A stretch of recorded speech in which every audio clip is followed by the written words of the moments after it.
Conseil ministre olu baro timela nga jamana kono conseil ministre muni o baro dala meteleke arabado na ofumako wa mercredi no ubena février kalo kile muga ani kile masamba fulani muga ani nani conseil ministre ni ya tagala je jamana nyama apme areka nyama kono meteleke kulen asimi guitala ni ya baye ka fo conseil ministre muna oye e wada tout fin de l'année ya tagala je akina do tala fomma ko projet de texte kata se projet de communication afoma ko projet de texte kata se e wa pro conseil ministre mun na be ka fo o yi aklan do konita muni meteleke projet de texte ulu do tala kata se nomination do kelima fo kata se kuna foli do fana fo kata se kuna foli do fana dilema no fama ko communication wala abe fo mako chapitre des mesures législatives et réglementaires mo meteleke anga enseignement supérieur et sans faire kalanso o ministre ale aklan do taka ni conseil ministre ma ke be ka fo afo mako projet de texte mo be kuma afo makrala ko institution des sciences humaines ale be se ka blase ngatuko ani alabaratugo ni institut des sciences humaines kibe ka fo akoni sigla se ka kabisa bakile kema kono ani bi woro ani efla ko ke kungra tala ka se ka wa demeta ka nyeshi gela munu ngoni mbeno alsa wa kalanko buna kunka wa jamana munu ngoni mbeno ulu betele ga jamana munu yoka ya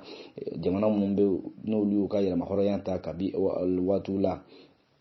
jamana den ni bay ka fe ka fo ka wuli ka joke ka se ka ulu fana bla jamana kanu an jamana la barali minen kon la wa dusu be se ka la kun tugo mun la ka se ka nyeshin jamana fana kanu an jamana marali e wata bulu fana makata se an ga dugo no la bay ka fo mu teleke an reka kokoro an an ta bulu la ulu be se ka ke wa la lati me fe tugo mun an reka sigido kon la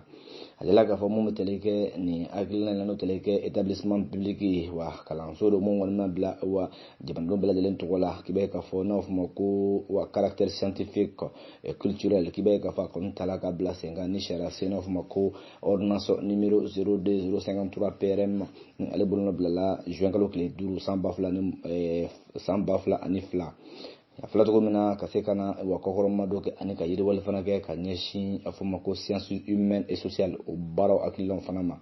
kan la kibe ka fo mumbe talike an ga sigida la mali konna la kan la ka nyeshi areka tabulo ma aka seko ani donko bunakunga afuma ko décret numéro 06 477 PRM na le bonobla la novembre ko le kono sans bafla ani woro ale koni akmala ni ekol fen bay ka ni kalan so bay ale ka baro be ketugumna ale ni abiseka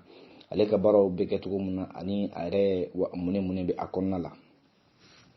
kadira ka fo mo meteleke wa angani ngala uluka bara buna kunka afo mo institution des sciences humaines abika sababu tuguni ka se ka do fara wa tesiri ka nyini kala uluka bara wa akilna nofe muni ata ka laje wa nafamu mena bo ala dorate iri wali obuna kunga obese ka lati metugo mulla sikida konna la akli jigila wala sen fa kibe ka fo mum teleke anga wa sikida ani alami bela jeli wa mum teleke wa kidire ka bulo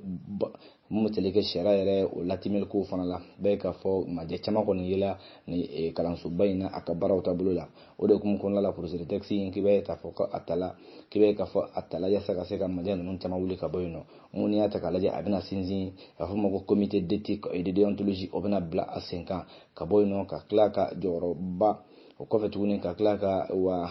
felo fana nyini wa galafi mabeno ni kana so bayin ka seka ulu fana faranyo kan ulu be seka Allah uli ka botugo bina ka boyno mo be teleke fana o ka wa conseil d'administration na ka seka o fana chari ka do fara o kundeme baro fana kan